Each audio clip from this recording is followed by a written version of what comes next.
It is Wednesday, April 22nd, 2020. It is 8 p.m. Pacific Standard Time, and so you know what time it is. It's time for a little bit of coin metal. And it was a very uneventful, well, I don't know if you, kind of eventful, no jiu-jitsu, get your ass kicked at Jiu-Jitsu Wednesday. And hopefully, we might get that resolved sometime in the near future. Hopefully the governor will wisen up and the mayors will wisen up and understand that all the sources of all their little taxes aren't really like delivering what they normally would deliver if the economy were rolling along at its normal pace. But some other stuff is going to happen. And one of those things, I think, is going to be that stores are going to get called out on their bullshit policies, especially concerning masks and what they're requiring their employees to do and their customers to do in order to kind of match up with some mandate that's not national, it's not state, it's not city, it's arbitrary. It's bullshit. There's no real reason for doing it, and all you're doing is pissing people off. I believe that in the not-so-distant future, that first it's going to be customers get pissed at you. They're going to stop shopping with you. They're going to go to fucking 7-Eleven if that's where they got to go in order to be treated like a fucking American. And then on top of that, your employees are going to fucking be up and out because, number one, you're going to have a whole bunch of customers up in their face because they don't want to put up with the bullshit. And then you're not going to be paying them enough because I noticed that things are starting to get a little more expensive out there. And people would like to assuage you with this idea that it's got something to do with there's not enough available. And that's just bullshit. The fact of the matter is that there's I've read all kinds of reports about food going to waste at the factories or the plants that it normally comes out of because they're for whatever reason nobody's buying their stuff. And they're closed down because for whatever reason. And now normally I don't know, I'm a manufacturing guy. Normally when there's a shutdown at the plant, it's because you're having issues with orders. Either you've got too much supply, or the supply that you have that was supposed to go to a vendor, the thing failed to go through. Their check bounced. The company that was buying the die went out, went under or whatever, and you're stuck holding the bag for a short period of time until you can market it off and sell it to something else. But it doesn't just stop for no reason. There's always a catalyst there, whether it be your employees didn't show up for work, right? You're not offering them enough. They decide to have a union strike or some shit like that, or just a regular strike, and say, you're not compensating us enough. Go fuck yourself, and that causes supply issues all the way up the chain. Because people are depending on that supply coming to them so that they can turn it around and sell it. Well, if it's not leaving the factory and it's not getting on the shelf, that whole process is getting kind of gutted there, And so this is a real issue, and it's funny because it's something we talk so very little about in our media consumption. I mean, when I'm looking at my Twitter feed and whatnot, I'm not hearing a whole lot about domestic producers and their banner years and all this other shit. I'm like hearing about maybe Apple or maybe some weird cryptocurrency or something and all that. But I mean, like where are the farmers? Why aren't the farmers tweeting? And I think that their importance in our society is so overlooked. But I kind of think that this is kind of like the comeuppance, and that in a very short period of time, people are going to be looking to their neighbors for things like tomatoes and garlic and shit like that, because it ain't going to be at the store. It's just not going to be there. These supply issues, it takes time for them to to resolve themselves. And the factories and the demand will still exist. So whether or not, I would imagine that the demand and the existence of labor will also be an issue. But I think that this is a comeuppance that has been coming for a very long time. And I'm not really sad for it. I think that the correction will be short, and I think it'll be quick, in that we are going to be resolving our supply issues and our demand issues in a much shorter period of time than a lot of people estimate. And I think it's because people want to live, and the internet exists. And so people will be conducting business amongst themselves, and because they're interested in their communities continuing to exist, they're going to organize. And the organizations that develop out of it, I don't think will be the same as the ones that we've left behind. And I really do think that to some extent we have left a lot of it behind. You know, that a lot of people that are currently unemployed are going to stay unemployed because their job didn't need to exist to begin with. What it's replaced with, whether or not it'll be sustainable for their lifestyle, who's to know?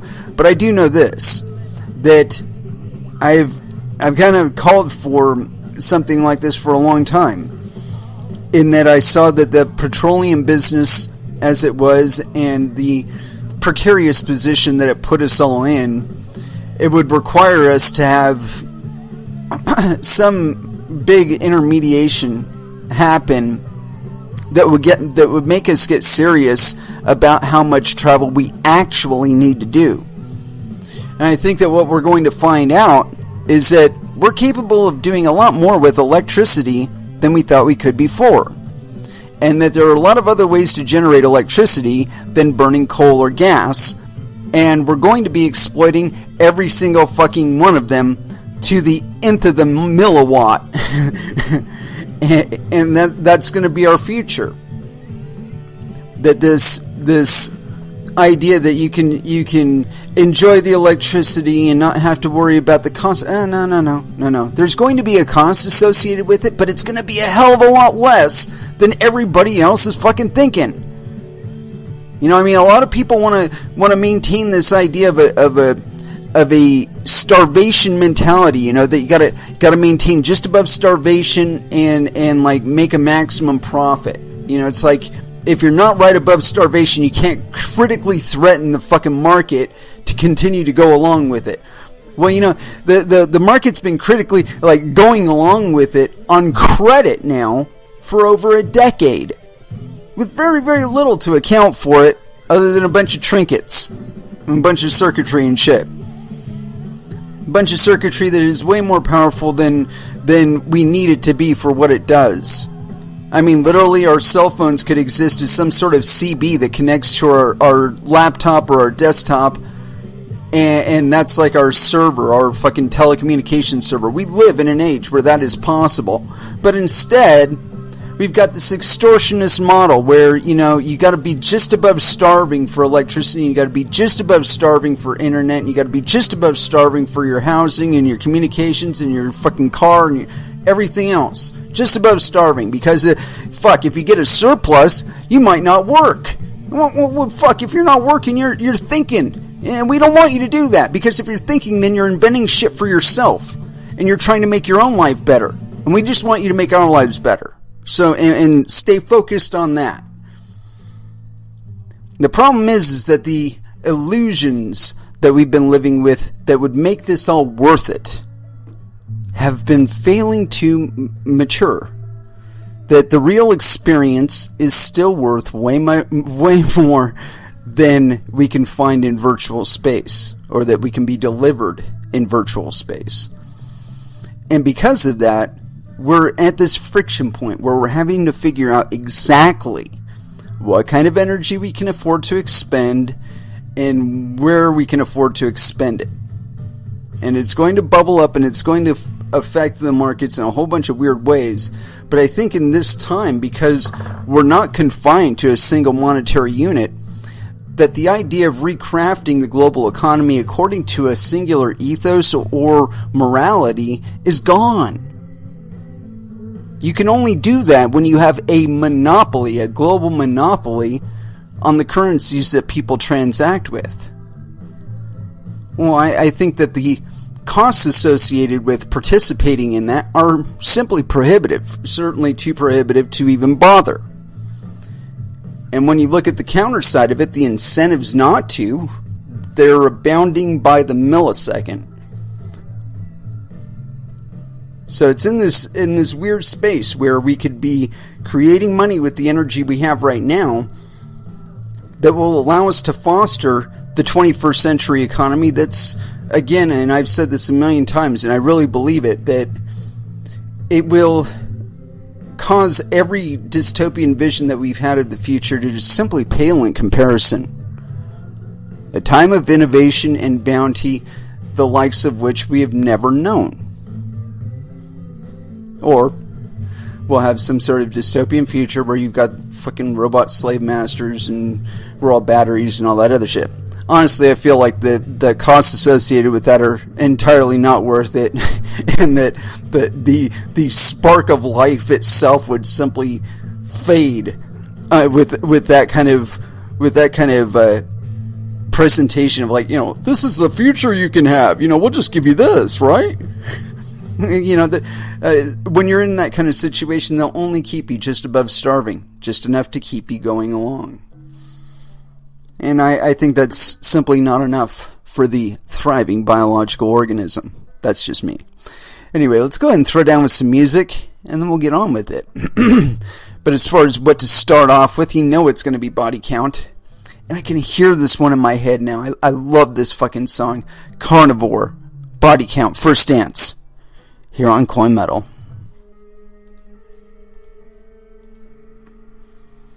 And that was Death Clock with the Galaxy. And so, as far as where we're going to go today, I got a couple things picked out here.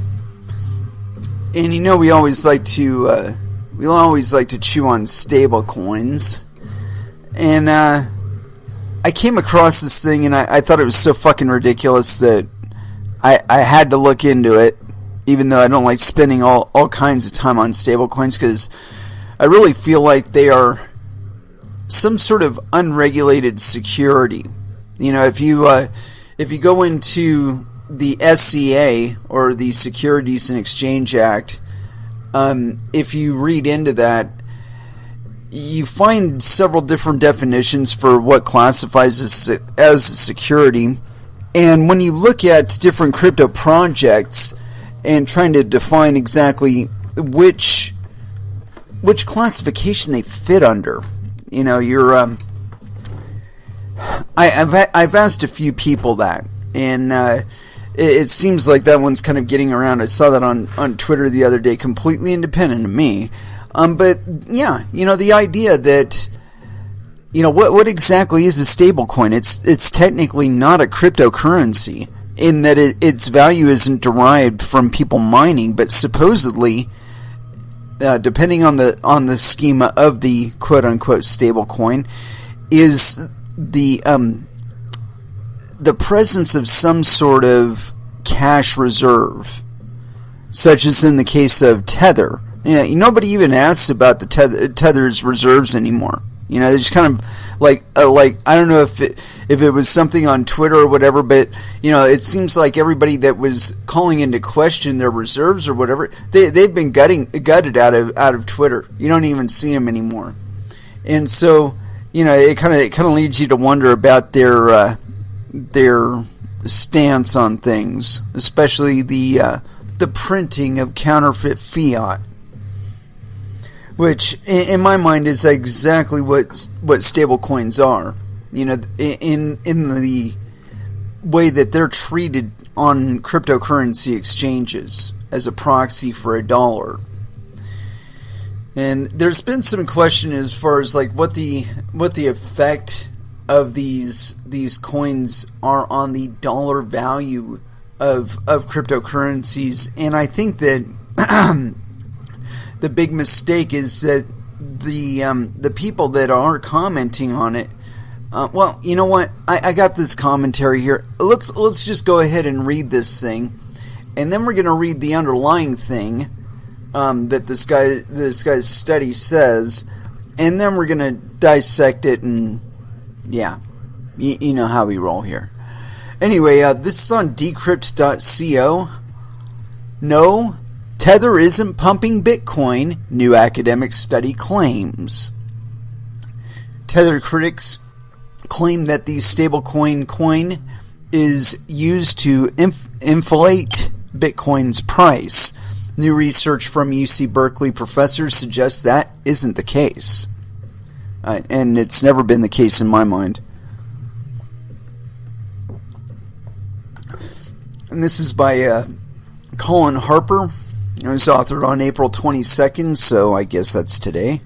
And April 22nd, 2020, so yes, penis. New research is attempting to put one of crypto's favorite conspiracy theories to rest. A new report for the Center for Economic Policy Research, CEPR, entitled, quote, "Stablecoins Don't Inflate Crypto Markets," takes a look at the degree to which aggregate stablecoin issuance drives the price of Bitcoin and cryptocurrency. UC Berkeley Richard K. Lyons and UC Berkeley finance professor Ganesh Natraj analyzed market inflows for Tether and other stablecoins from October 2017 to the present to search for an answer.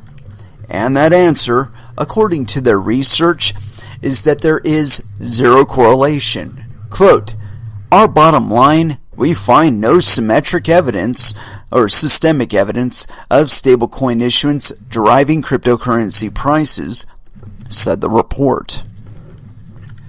These findings are in stark contrast to a 2018 paper by John Griffin of University of Texas and Amin Shams of Ohio State that alleged that the Tether stablecoin USDT was used to prop up Bitcoin's price in 2017. The theory quickly caught the imaginations of the industry and the mainstream press, and it was then followed up last year by an even more salacious claim. A lone whale caused the 2017 price pump, the researchers alleged. Bitcoin's price rises just after Tether prints a big bunch of USDT, the researchers reasoned, so this could be driving the price action. But these findings did not go uncriticized. Counter-arguments posited that if the price of Bitcoin rises after Tether prints coins, it means that the market participants are buying USDT to enter the market, or they are fleeing to USDT for stability in times of market downturns. And this is what appears to have happened. In March, when the price of Bitcoin tanked, but Tether and other stablecoins saw record inflows. It's possible then that stablecoins like Tether are merely being used how they were intended by market participants, and this, in effect, is the conclusion that Lyons and Natraj's research reaches. Quote, "Stablecoin use has risen dramatically in the last 2 years, with estimates of total trading between Bitcoin and Tether, the largest stablecoin, exceeding the volume of Bitcoin/USDT in 2019, the report stated, quote, "The stablecoin use should be growing so rapidly is consistent with their raison d'etre to solve the store value problem by pegging their value to the US dollar. Using our more precise measure of Tether flow to the secondary market, we find no significant effect on prices of major non-stable cryptocurrencies," the CFPR researchers said in their report. Quote, "This result is robust to the choice of sample period, including the late 2017 period in which Bitcoin prices surged, and holds for other major stablecoins as well. Arbitrage and stability.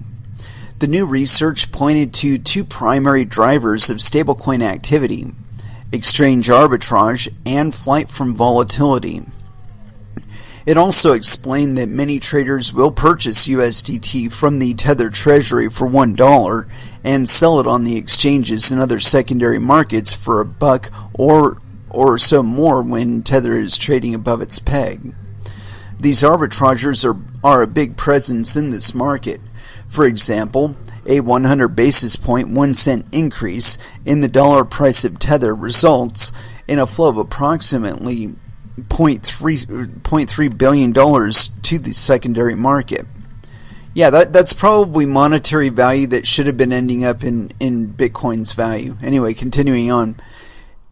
In addition to this arbitrage, traders are also simply using stablecoins like they were designed to be a vehicle for stable value in times of market volatility. Quote, stablecoins consistently perform a safe haven role in the digital economy, said the researchers. The report described stablecoins, quote, as a vehicle currency for activity in the digital economy. Typically, stablecoins are most used by traders to hedge against dips in the market. This is what is happening now, the researchers found, noting that, quote, significant premiums on stablecoins during the COVID-19 pandemic of March 2020. So what's the real reason behind Tether printing billions of tokens now as before? According to this new research, people just want dollars and they'll take them in either real or digital form. No, wrong, bullshit, bullshit, bullshit. Fucking bullshit. Let me tell you something. If Tether isn't actually worth $1, okay, like they're giving these tokens out for $1, but what if they don't actually have the dollars that they're supposedly representing? You know, they report here that they're exchanging them for dollars, right? So what if when they're issuing volumes of them to, say, Bitfinex or Bittrex or any of the other exchanges out there, that they don't actually have US dollars that they are issuing tokens against? They don't have the fucking collateral that represents the quote unquote nominal value of this fucking currency. And this fucking report assumes that value. They assume that a stablecoin actually represents $1. And because of that, it looks like it's a perfectly normal thing. Yeah. See, the problem is this: when we are valuing the total value of crypto, right? Less and less of it is actual cryptocurrencies that people are mining, and more of it is Tether. And that's because what's happening is Tether issues those coins on nothing. They don't have the fucking collateral, right? But what they do is they issue millions of dollars worth of coins in face value according to the exchange. Now, see, I believe Bitfinex is the main entry point, and that they are willing to reportedly honor those USDT at a value of $1. And conveniently, they're owned by the same entity that is printing up these dollars. So they could be just printing them up right there at Bitfinex without iFinex even existing, which means that they're timing their issuance of coins according to US dollar inflows. And they are offsetting those inflows with USDT and cycling those inflows back into their own accounts. They are replacing the USD that you put into the market with their coin that isn't actually worth $1, and taking the dollar and buying, I don't know, boats and hoes or some shit. But it's not in the crypto economy. They're sucking it right back out and replacing it with a bullshit token that is completely illiquid, that does not have the actual banking support that they claim it does. And that's why they're in areas like the fucking Bahamas and Switzerland and all that other shit, or at least claim they are. Because they can have some shadow bank there that they're claiming some association with, and because the regulatory bodies are really lax about how they do things, and are bribable as all fuck. It's cheaper to bribe one of them. They fucking sign off on the fact that you have a bank account, and now you've got instant credit on the global market. So yeah, I am of the opinion that stable coins are actually the central banks. In like with Tether, I believe Tether is being printed by the Federal Reserve. They count everything as separate because it allows them to do the kind of manipulation that I'm talking about. It allows them to take in your US dollars on the front, push to the crypto market, the crypto exchange markets, the USDT, and so that nominal value never comes into the crypto economy. It just goes into somebody else's pocket. Now, Tether itself goes up in relative value because there's that many more Tethers circulating in the economy. But that money isn't going to things like development or more miners or electricity infrastructure or internet infrastructure or any of the things that people that mine cryptocurrencies would be spending that money on. And I know we're going to run into a wall on this. At some point or another, we are going to run into a wall. I don't care that the regulatory entities aren't doing anything about it. I really don't. Because at one point or another, somebody who was supposed to get money ain't going to be getting any money.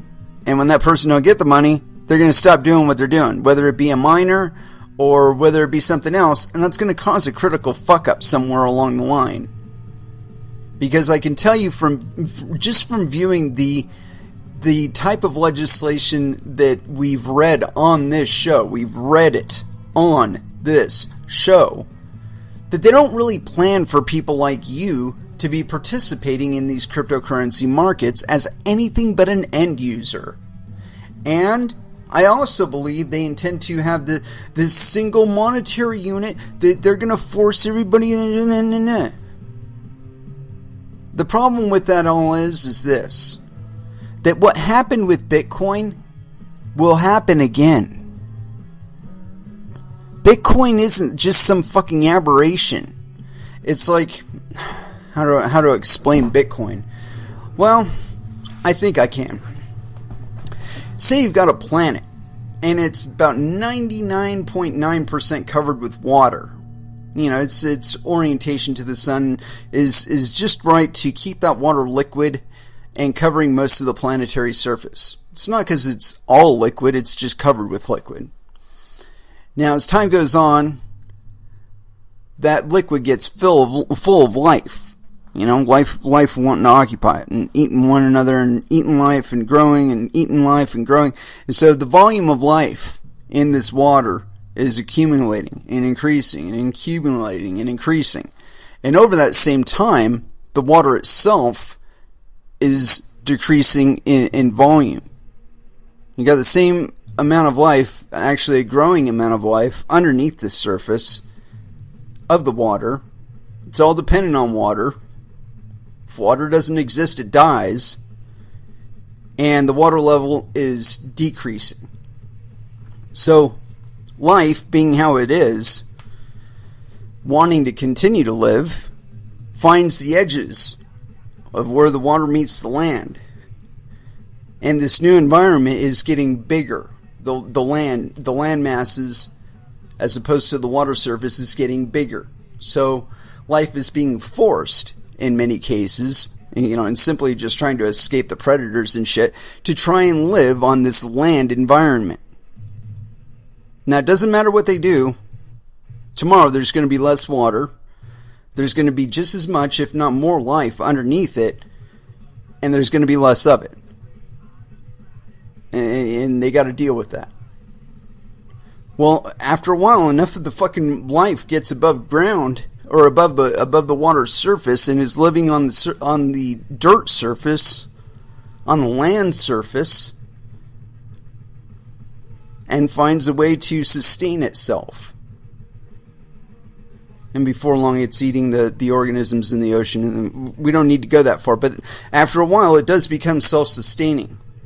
And it doesn't matter what's going on in the water because it doesn't need what's in the water anymore in order to sustain itself. It can sustain itself on land now. Well, that's the same exact thing that's going to happen now. That the water is receding and that there are parts of the economy that are getting exposed above it that can't contact it. But they want to continue to live. And so they're going to find a way to breathe fucking oxygen. And they're going to stay above the water. And all the regulatory entities and whatnot, they're going to be below the water. And they might need to interface on the surface. And they might be able to fish directly into the water. But they don't need to stay in the water in order to survive anymore. And that was what the Bitcoin was. It was the first organism to crawl out of the water, get up on land, and find a way to sustain itself above the water. It's still got a lot of dependencies on the water, but it can survive on its own outside of the water. All it really needs is electricity, bandwidth, and hardware. It doesn't need money. If it can generate its own electricity and generate its own connection to the fucking internet, then it doesn't need these things anymore. And it's not so dependent upon them that they are threats to it. It's just then a matter of us accessing it. But that happened 10 years ago. And the ecosystem above the waterline has been developing and growing that entire time. And I believe back in like 2016, 2017, it was mature enough that it could sever itself entirely from the fiat ecosystem and live entirely above the waterline and beyond the reach of any regulatory boundaries. And that now that we're being forced to live online, that a lot of the brain power that probably would have enabled that a long time ago, but for whatever reason, just lack of exposure or lack of being forced to, a lot of that brain power is going to be dedicated to enhancing their connectivity to the internet. And I think that after a while, that same brain power, appreciating what they've done and understanding what they've done, is going to take it a step further and start trying to establish networks beyond the internet where they could carry these same activities out on. Basic communications and transmissions of cryptocurrencies between one another. And that'll be it. Once they're able to create a closed loop economy where they're able to do things like feed themselves and clothe themselves and put a roof over their own heads within this type of economy separate from the existing fiat economy, that the fiat economy itself will cease to be of any importance to them. And I think that there's going to be enough places that are physically isolated enough for those type of economies to develop isolated away from everybody else, and that will be connecting to it. That the fundament for an above water ecosystem will develop in these small places where the water is receded and there's no real connection to the rest of the ocean and all the control forms and all that are exerted from it, that they'll simply go away. Things like Hawaii. It's an itty-bitty island out in the middle of nothing, but in a material sense, it's entirely self-sustaining. It's not really profitable for everybody to be there at this point, and I think they'll get a little more realistic about how they use their land there. They'll be doing more home gardens and things like that. Not to say that they don't, because it seemed like there was a lot more of that going on there than here. But I think on a per capita level, that will increase dramatically, and that the concentrations of population will spread out a bit more. But you'll find in places like Hawaii, when they're really connecting back to us, they're going to be exporting shit. You know, I mean, when we are over this hump of oil, and I really think that's what we're experiencing right now, is that there's several lags in the oil market, there's several lags in the finance market, and it's taking a moment or two for things to catch up, and people are figuring out exactly how much to charge for shit. And as it does, people are going to find out that the lifestyles that they had before are going to be a hell of a lot more expensive than they were. Hopefully, they're also making a hell of a lot more money for their time spent trying to make money at work in order to facilitate that same formal lifestyle, at least in a reasonable way. I expect there to be more social disruptions until we hit that kind of equilibrium, though. Ideally, though, I think a lot more of our time is going to be hours when it all shakes out. Anyway, let's go ahead and throw back down with some music. And as far as where to go, well, you know what? I want to run just a little bit longer. I got this other thing from this guy, and I don't know if this is just the synopsis of his report. Let me see if I can find out whether or not that. Yeah, I think this is like the full report. It's about 2, maybe 3 pages. I think we can get through it. But I want to go through this really quick because it omits so much that would change the value proposition of what stable coins are and how people are actually using them. Anyway, so here it is, and this is on voxeu.org. Stablecoins don't inflate crypto markets. And this is by Richard K. Lyons and Ganesh Natraj. I'm not pronouncing his middle thing. It's like Viswanath Natraj. My apologies. I typically don't do 3 names. You know, you give me a first name and a last name, and if that dash thing in the middle is denoting that that's actually one last name, sorry. It's not how it works out here in America. Does stablecoin issuance have an inflationary effect on cryptocurrency prices such as Bitcoin? This column. Okay, this isn't even a report, not even a technical report. It is a column. It was called a report by Decrypt. Yeah, fuck those guys. Anyway, continuing on. This column argues that aggregate stablecoin issuance does not drive crypto prices, in contrast to claims from previous studies. Instead, it claims that issuance behavior can be explained as maintaining a decentralized system of exchange rate pegs and acting as a safe haven in the digital asset economy. The latter can be demonstrated by the significant stablecoin premiums during the COVID-19 pandemic of 2020. To what degree has aggregate stablecoin issuance driven the price of Bitcoin and other cryptocurrencies? This column addresses the Griffin and Shams conclusion hypothesis based on results in Lyons and Viswanath Natraj 2019. Our bottom line, we find no systemic evidence of stablecoin issuance driving cryptocurrency prices. We do find, in contrast, evidence of alternative hypothesis for the drivers of issuance. Specifically, number 1, stablecoin issuance endogenously responds to the deviations of the secondary market rate from the pegged rate, and number 2, stablecoins perform a significant role in the digital asset economy as a safe haven. This can be seen, for example, in the significant premiums during the COVID-19 panic of March 2019.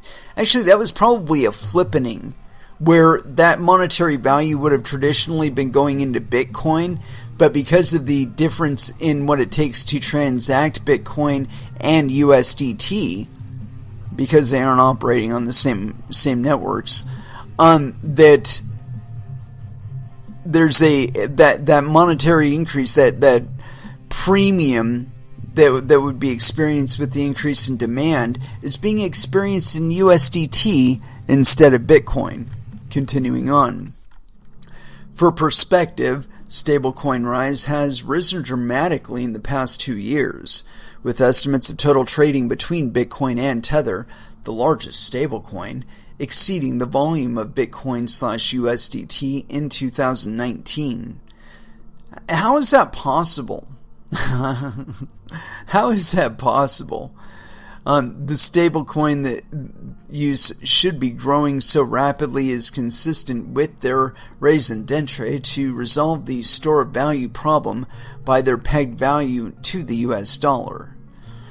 If a stablecoin is managed by a centralized issuer, then in principle coin supply can be increased at its discretion, leading to potentially inflationary effects on crypto asset pricing, or not really, not necessarily. The question is important since Tether Inc., the company behind Tether, the largest stablecoin by market capitalization, is facing litigation.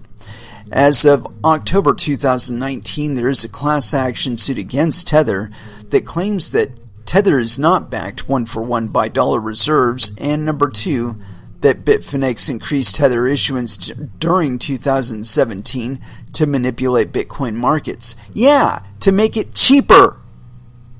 Allegations assert collusion between Tether Inc. and Bitfinex to increase stablecoin issuance to drive the rapid appreciation of Bitcoin in prices that occurred in late 2017. No, the reason why they're wrong is because it was actually opposite of that. Because the rapid issuance of Tether actually caused Bitcoin to go down. See, when they sell the Tether at a loss against Bitcoin, that causes the price of Bitcoin to go up. But then they turn around and they sell the Bitcoin at a loss. It doesn't matter to them because they didn't have the US dollars backing the USDT to begin with. So it's just free money to them. Continuing on. Let's see here. Allegations assert collusion between Tether and Bitfinex to increase stablecoin issuance to drive the rapid appreciation in Bitcoin prices that occurred in late 2017. The conclusion view finds support in the recent Griffith and Shams 2018 paper, which provides evidence consistent with Bitfinex expanding the supply of Tether to fuel a boom in Bitcoin in late 2017. No, they were doing it to take the fucking US dollars back out of the economy. Alternatively, if stablecoins are used primarily to satisfy transaction demand by investors, we would expect no systemic effect of stablecoin issuance on the price of Bitcoin. Yeah, there would be none if that were the actual purpose. A primer on Tether. To understand the role of Tether in potentially driving inflation of crypto asset prices, we must first document how Tether is created. Figure 1 outlines that creation via collateralized dollar deposits. Collateralized dollar deposits. Collateral, meaning they're giving credit for dollars they may or may not have. And so the first thing, and it's a little flow chart here. You've got Tether Treasury, and then a dollar deposit from Bitfinex to the Tether Treasury kicks out USDTs to Bitfinex, and then Bitfinex issues USDT to Exchange 1, Exchange 2, and Exchange 3. So yeah, they collect your US dollars at Bitfinex, and then they sell them to Tether for Tether, and then Tether gives the USDT. Supposedly. Now see, the line is drawn in red there on this chart. All the other lines are black, but it shows the deposit line is red. Personally, I don't believe the deposit line actually exists. I think that iFinex, the entity that owns both the Tether Treasury and Bitfinex, kind of fictionalizes that relationship, and everybody just accepts it. Anyway, continuing on. Analogous to a currency board, every Tether issued is in principle, 100% backed by a dollar deposit, so that in the event of a run on the currency, all investors could redeem their Tether for an equivalent amount of dollars.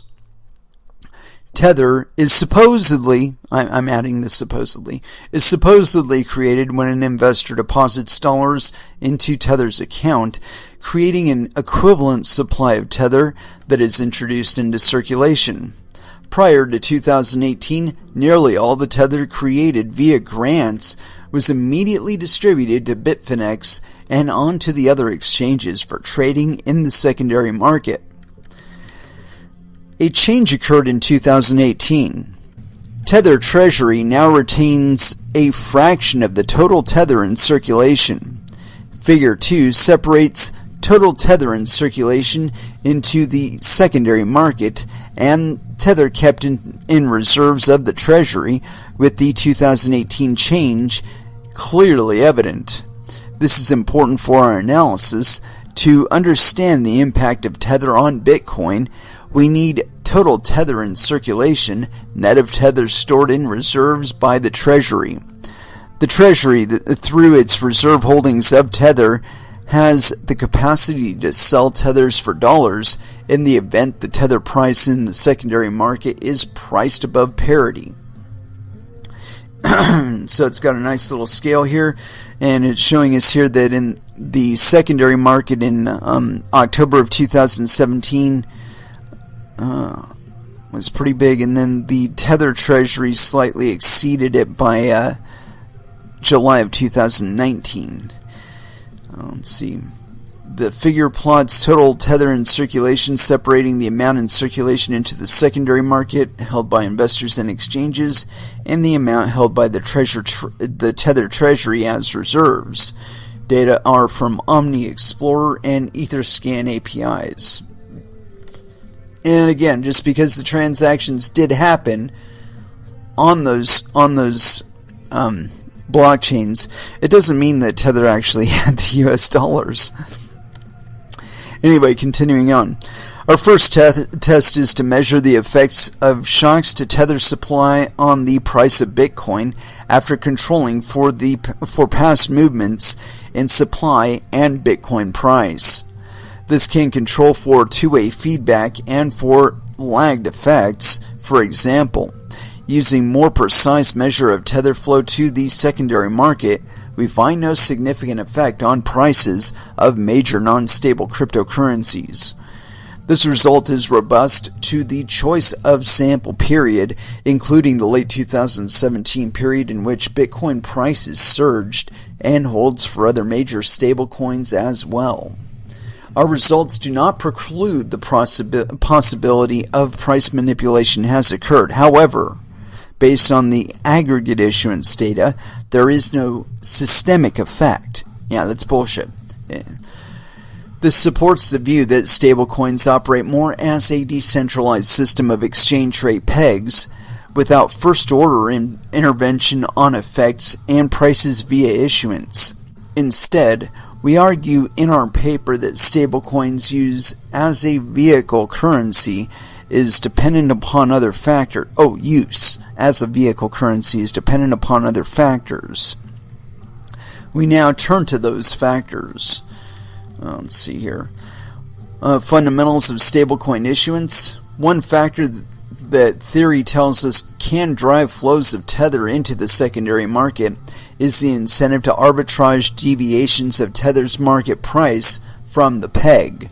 For example, consider the case where the dollar price of Tether in the market is above parity. In this instance, an investor can buy a tether from the Treasury at a 1-to-1 rate and sell the Tether at the prevailing market rate for a profit, resulting in a flow of Tether from the Treasury to the secondary market. Our empirical analysis, so the Treasury counts the IOU as a US dollar, you count it as a US dollar, and so the person you sell it to counts it as a US dollar. Continuing on. Our empirical analysis finds strong evidence of this. A 100% or a 100 basis point 1 cent increase in the dollar price of Tether results in a flow of approximately $0.3 billion to the secondary market. arbitrage by secondary market participants offers a decentralized solution to exchange rate stability. A second factor that theory tells us can drive tether flows is the role of stablecoins as a vehicle currency. In periods of risk, some investors will choose to exchange into a better store of value. Portfolio rebalancing toward tether and other stablecoins coins provide this function with minimal intermediation costs. On some exchanges, for example, there are long processing lags for dollar withdrawals in order to comply with intermediation procedures.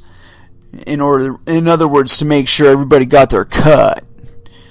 During the period of collapse in Bitcoin markets in January and February of 2018, the price of Tether traded up to $1.05, a premium of 500 basis points, 5 cents, in the secondary market. And data on trading in the Bitcoin Tether market suggests a significant rebalancing of portfolios away from Bitcoin and towards Tether during this period. We also find quantitatively similar premiums in Tether and other stablecoins during the COVID-19 panic of 2019, in which the price of Bitcoin fell by 40% in a single day on 12th March. We test this more rigorously and find returns on Tether and other major stablecoins co-move negatively and consistently with a cryptocurrency risk factor that explains the movements of cryptocurrency prices like Bitcoin and Ethereum. The negative correlations between stablecoin returns and the risk factor are more pronounced during periods of increased volatility in Bitcoin markets, and a fact noted in Bauer and Hoang. Conclusion: this column answers a series of questions relevant to whether stablecoins have an inflationary effect on crypto asset prices. The bottom line, we find no systemic evidence that stablecoin issuance affects cryptocurrency rates or prices. Rather, our evidence supports alternative views, namely that stablecoin issuance endogenously responds to deviations of the secondary market rate from the pegged rate, and stablecoins consistently perform a safe haven role in the digital economy. You know what else you don't account for is their use in the purchase of illicit goods and services in the real world economy. Yeah, that's right. You can use USDT as money. So it's a really good way to avoid all of those money transmitter laws and all of that regulation and taxation bullshit, and sell whatever fairy dust you're concocting in your closet laboratory, or, I don't know, kiddie porn or whatever you guys are into, or what. I don't think people are into that, but I think that's one of those things that people whip out when they're trying to justify taxing commerce that they currently can't tax. Is, oh, they're fucking doing child porn in it. They're doing human trafficking in it. They're selling nuclear weapons and stuff. Yeah, whatever. The point being that I think that USDT is being used in this way, and that's probably why you're seeing some sort of inflation of the price and a deviation from the peg. And also, again, I hold that the sole purpose of USDT and USDC and other stablecoins is to hijack monetary value that would have been going into Bitcoin and taking it back out of the crypto economy. And I really believe that it's US or banks, I won't just say US banks, banks in general that are doing it. And it's one of the reasons why there isn't any real call from the regulatory entities that exist to attack these people. Because by all accounts, the SEC ought to be up Tether's ass with both hands, trying to prosecute them for issuing and circulating unlicensed and unregulated securities, unregistered securities. Because, I mean, they describe in this very fucking paper what would make it a US dollar denominated security. And what would make Tether the issuer, you know, they are the issuer of the security in this case, because they are the ones that are determining the true quote unquote peg of USDTs, what the real value of them is. They are the ones saying that, yeah, we've got $7 billion in a bank account that we're willing to trade at a 1-to-1 ratio for the USDT that we're circulating out there. I do not believe them. And there isn't a single regulatory entity on planet Earth that's examined their fucking books and established once and for all whether they actually have the money. So the question remains, why isn't every regulatory entity, the CFTC, FinCEN, SEC, U.S. Treasury, NYDFS, why are they not up Tether's ass with both hands trying to shut them the fuck down? If this were some $25 million fucking Ethereum ICO, they would be out there with fucking jackboots right now. They'd be knocking down doors and shit. But no, not Tether. They're worth $7 billion. Their danger to the economy represents a bigger danger. We gotta have it there.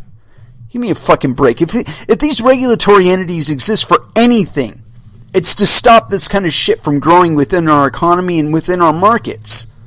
But obviously, that's not what they exist for. They just exist to keep you and your fucking next door neighbor and your next door neighbor's kid from creating the next Bitcoin and knocking them for another fucking loop. But it's gonna fucking happen. Because like I said, Bitcoin didn't happen for no reason. The water was receding. The volume of life was not going down. It wanted to live. And so here it is.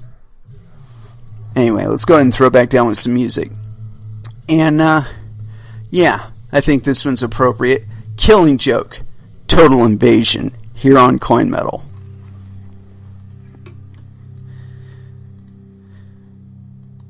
And that was Indestructible by Disturbed. And so, as far as where we're going to go from here, I was digging around a little bit, but I kind of got distracted. You're going to have to forgive me. It happens. It happens. But anyway, I did hunt something down, and I could have swore I had it stashed here. Yeah. No, that's not it. Damn it, Jim. Here we go. This is the one I was talking about. Tim Draper Fund launches crypto exchange plugin supporting Ethereum, Tether, Chainlink, Wrapped Bitcoin. And this is authored April 23rd, 2020. It's on dailyhodl.com. And yeah, this is by the HODL staff, so no indication of whether or not they have penises or vaginas or whatever. Anyway, continuing on. A new plugin for cryptocurrency enthusiasts is now on WordPress, the world's leading content management system. The cryptocurrency exchange plugin allows publishers on the popular platform to add a decentralized crypto exchange to their website. Publishers can insert the shortcode for the exchange wherever they want it to appear. They are allowing users to trade 134 cryptocurrencies, including Ethereum, Tether, Chainlink, DAI, Basic Attention Token, Engine, Metal, and Wrapped Bitcoin. The plugin was developed by Alon Gorin through his fund Draper Gorin Holm, which was co-founded by Joseph Holm and backed by venture capitalist and Bitcoin bull Tim Draper. Says Gorin, this plugin is based on the TOTLE widget and Total API, so it automatically routes trades to the decentralized exchange that gets you the best current prices. It also means that it is already integrated with MetaMask, Brave, and all the rest of the most popular Web3 wallets, and works great on mobile inside the Trust Wallet app, Coinbase Wallet, Opera, etc. According to W3 Techs, WordPress dominates the internet with a 61.8% market share, beating all other CMS systems combined, including Drupal and Joomla. As an option for 35% of the internet, which is powered by WordPress, the new plugin is a major push for mainstream crypto adoption. The open source platform attracts an estimated 400 million people per month through blogging sites as well as e-commerce portals that use WooCommerce. Adds Gorin, quote, anyone, not just engineers, can launch their own crypto exchange in minutes. Can't wait to integrate another Draper Gorin Home portfolio company into it or create other similar tools to bring decentralized web to the masses. Interesting. I don't know, I think that Chainlink, we read their white paper the other day, and I got to tell you, I was not terribly impressed. It's one of the reasons I kind of centered on this is because of the Tether, Chainlink, and Wrapped Bitcoin thing. I think all of these substitutes for Bitcoin are ultimately admissions that you don't have it. But yeah, I think that it's interesting that this kind of development should happen, and that ultimately this kind of addition to websites, I think, is probably going to be a better monetary draw for a lot of people. And that in the not-so-distant future that we're going to see something similar to this being like the regulation gateway as to whether or not people can like go and view your materials. And I don't know if that'll become the normal or not, and I doubt it will, ultimately. I think that the best way for people to get to you is if they have open access to you. You know, it's one of my main objections to this forcible transition to primarily online life, you know, where all of your retail transactions and shit can be monitored and all of your activities can be monitored and tracked and recorded and all that other bullshit. The problem that I have with it is the effect that it has on the shopping experience. You know, I tried going to a grocery store recently, and when I go into a grocery store, I have several things that are in mind that I'm thinking I might want and am wanting to look through various options that are available for that, or might even be interested in seeking another option for that. You know, like in growing, there's like lights and there's different grow mediums and all that other stuff. I like to look at it. I like to physically hold it. And I go into this place and they're like, yeah, tell us what you need and then we'll go out through the store and get it for you. And kept me up there at the front of the fucking the store. I'm like, okay, scratch this off the list. I'm never going here again. Fuck these people. If they can't treat me like an American in America, then they can go fuck themselves. And in America, we go through the stores and we finger the merchandise and we decide whether or not we want to purchase it. One of the advantages of physical stores over online stores is that you can actually get proportionality for things by handling them. You know, when you're looking at, say, like a pair of scissors on Amazon.com, you don't know if that pair of scissors is 3 inches. You don't know if it's 8 inches long. You don't know. I mean, you can look at it. They can give you a scale, but you don't know if it's true or not. You're only going to know if it's true if you order the fucking thing and then receive it. Well, that's just unacceptable. I want to go to a place, I want to hand you some fucking money, and I want the fucking product that I want. And if I can't look at it and discern all of the facts about the thing that I'm wanting, you know, and I run into this a lot in fishing tackle, specifically, where I will order something and it's listed as the thing that I want. It's listed as the dimension I want or the weight that I want. And when I get it, it's not what I asked for. It's not what I intended to order. And so, you know, Amazon's cool about returns and whatever, but then I have to go through the whole process of returning it, hoping that they get it right the second time, and that I'll actually get the fucking product that I intended to order. And that's just unacceptable. It is unacceptable in the 21st century when we can have globally settled transactions in seconds. The way we've never, the way we haven't had until relatively recently.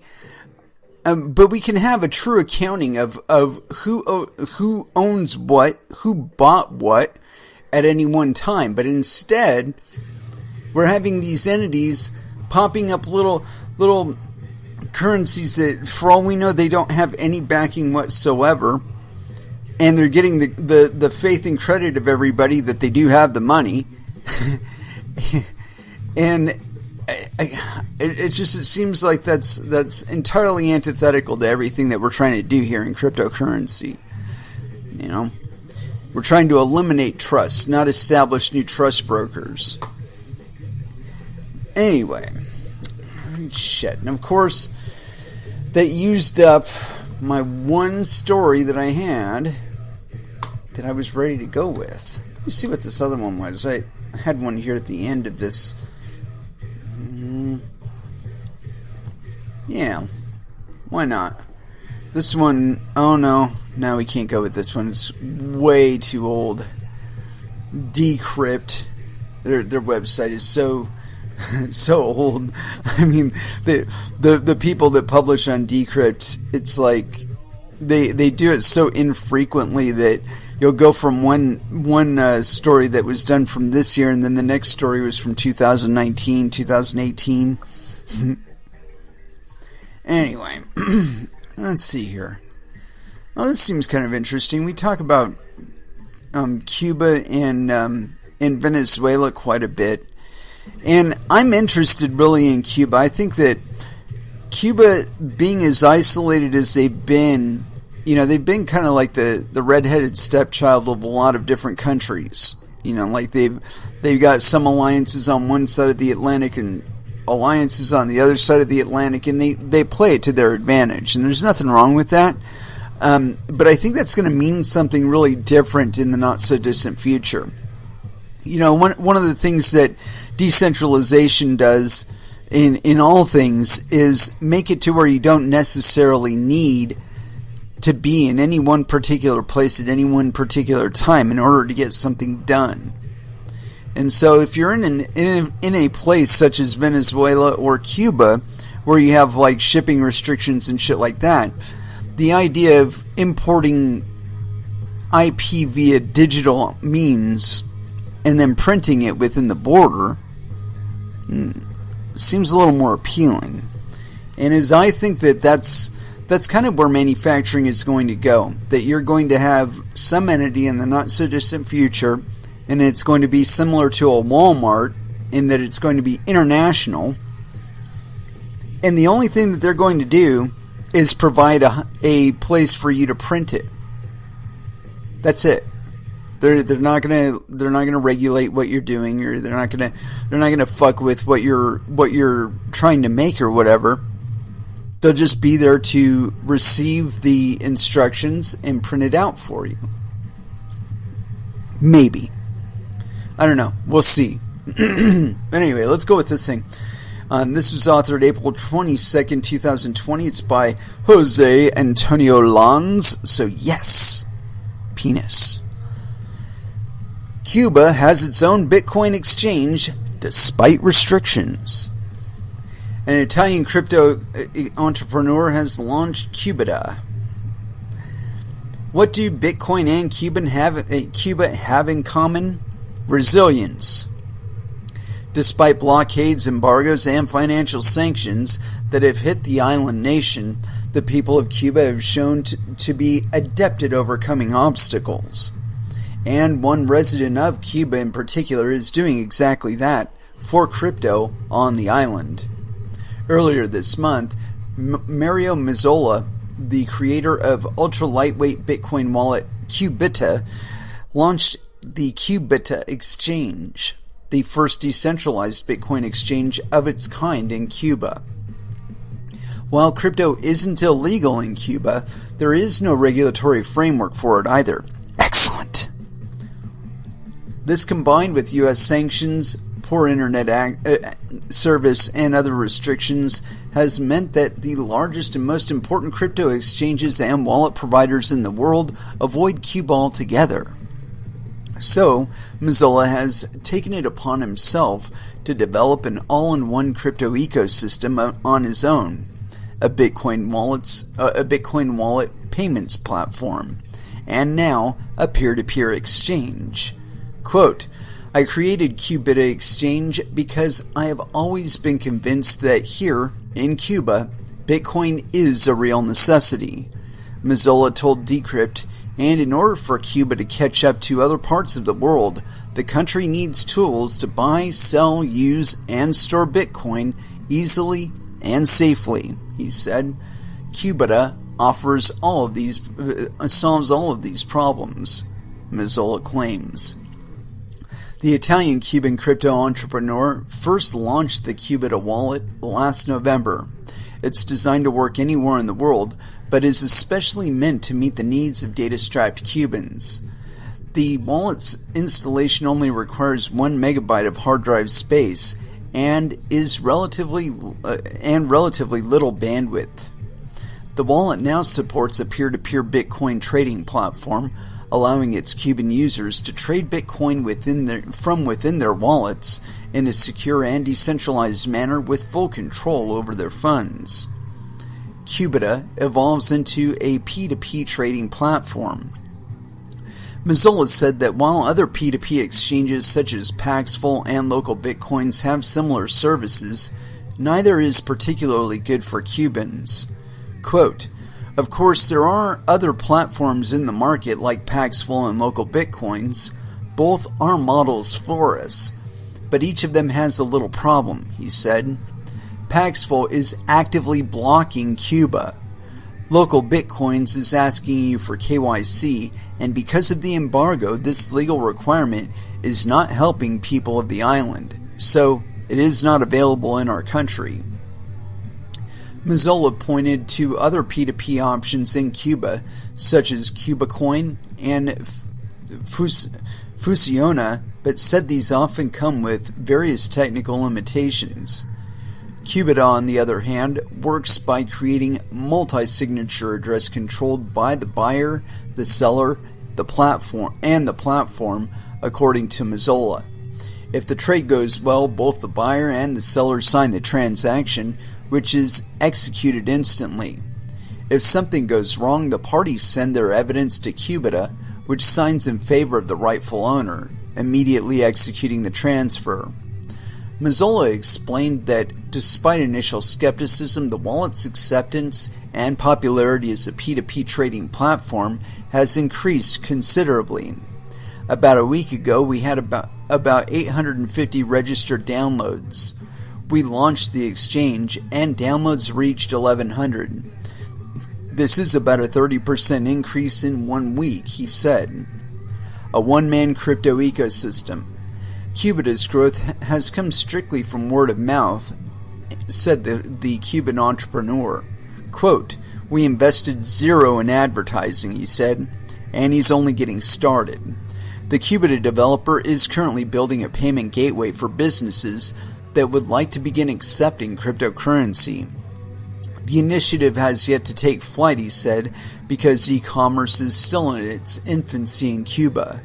Remittances, however, are another story. Qubita is a perfect platform to process remittances, and I'm not saying that the math says so, Mazzola said. Quote, if we compare Qubita to Western Union, a Cuban American sends $100 from the United States to his wife in Holguin, and she will receive about 95 CUC, Cuban convertible pesos. But if the transfer were instead done in Bitcoin, he explained, the recipient sold it upon arrival. That person would see a net gain from the transaction because Bitcoin is sold at a premium in Cuba. And despite these difficult times for most in the world, Mazzola said he's optimistic for the future of both Cuba and crypto. Quote, I think in the future we're going to see fewer people coming to crypto just to make some easy money, he said.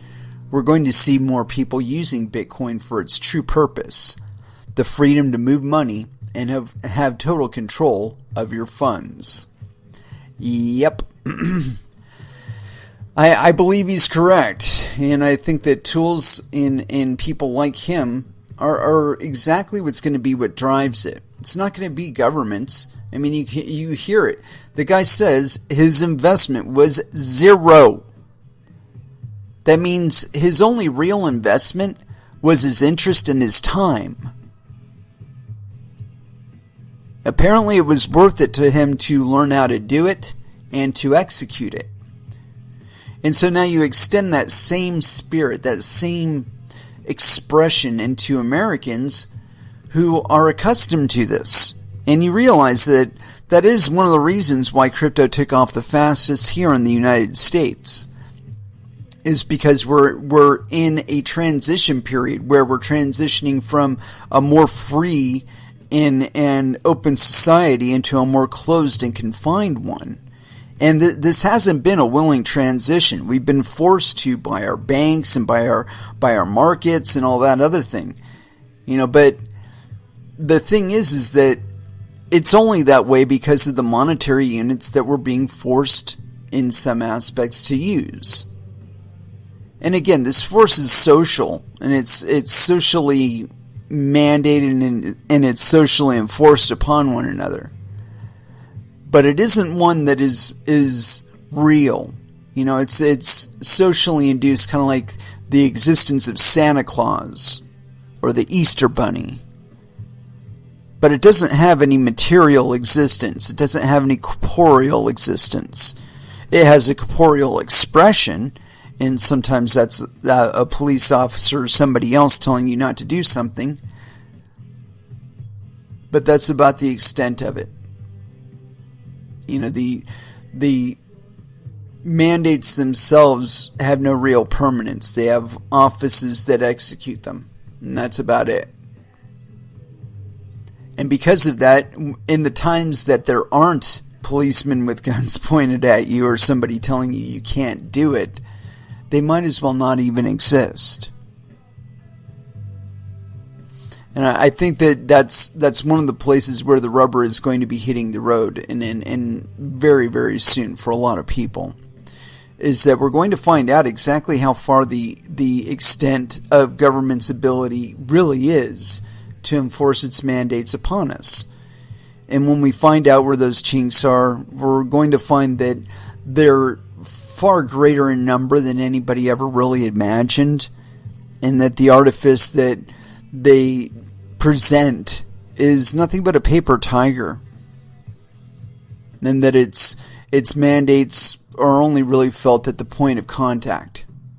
And because of that, it's not really going to be worth it to be paying them much heed in our daily commerce. Just pray you don't get caught.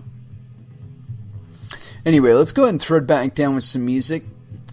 And we've been kind of avoiding playing Prong today, and it wasn't really in something that I was intentionally doing. But yeah, I haven't been playing as much Prong as I would like, and I'm certainly going to play one on this episode. But which one to go with? I think one of the reasons why we see a lot of these same expressions that we do in money and finance is because they're the only examples that we've ever had. And so the idea of deviating them away from them is kind of alien to us.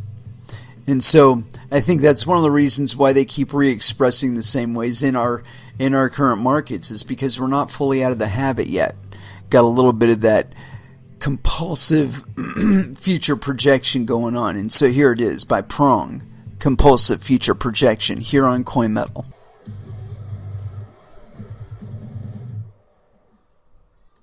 And that was Within the Ruins with Elite. Yeah. Well, I talk a lot about the economy on this show, and mainly because cryptocurrencies are one of the things that were born out of the desire to keep an actual organically based economy alive. And I know that sounds kind of weird, but in order to have cryptocurrencies, real cryptocurrencies, And when I say real ones, I'm talking about like Bitcoin, ones that you actually have to go out there and you have to mine. You have to dedicate something to. You have to have some sort of stake in the game. Just to get it, that is. But that provides the biological, like, trigger for it. You know, without you mining it, there's nobody supporting the network. You know? And so it's one of those things that it has a real world input here in the digital world of the internet. And that makes it kind of unique. Or at least cryptocurrencies, proof of work cryptocurrencies. I won't speak to proof of stake and all that just because I'm not 100% convinced that their incentive models are appropriate for the kind of mediums of exchange that we need. You know, you shouldn't be able to get just richer from just holding it, i.e. getting more coins just for holding it. If you're getting richer, it should be because you're investing it properly. You're getting the best return on investment you possibly can. And that, again, requires a biological individual to be driving it. So, you know, those of you who are all worried about AI and it replacing you or it taking everything over, my apologies, but I think your fears are mildly overblown. Because at one point or another, markets actually do require an organic input or an organic demand in order to have any real meaning. And so it is with that I'd like to draw this one to a close. Thank you very much for listening. I certainly do appreciate the support. As far as our last dance is concerned, I haven't picked anything out, as normal. But we will be back again on Friday at 8 p.m. Pacific Standard Time. So until then, I want y'all to trade safe, do your homework, and watch out for your own bunghole, because nobody else is going to do it for you. And our last dance, I still haven't picked one out yet. I will be on a couple of other people's shows in the near future. I can't recall exactly the time. Let me see if I can find the one. Jason, where are you? Yeah, here we go. Let's see here. I'm going to be on Crypto Insights Journal with this gentleman, Jason Dragon Wolf Tech. And but I will be on his show. Let's see, what time is that going to be? April 24th, 2020 at 12 p.m. Pacific Time. So you might want to keep an eye out for him. And catch that live. I'm sure you'll have it up on some sort of YouTube channel, if in fact he has one of those. I don't doubt that he does. And then on Sunday, I'm going to be on another show. So it's kind of exciting, huh? Anyway, as far as our last dance is concerned, for this episode, I think that we can go with a little bit of sixth. And as far as which dance, or which song for our last dance, I think Vivid, Last Dance, here on Coin Metal. Thank you again for listening, and y'all have an excellent evening. Good night.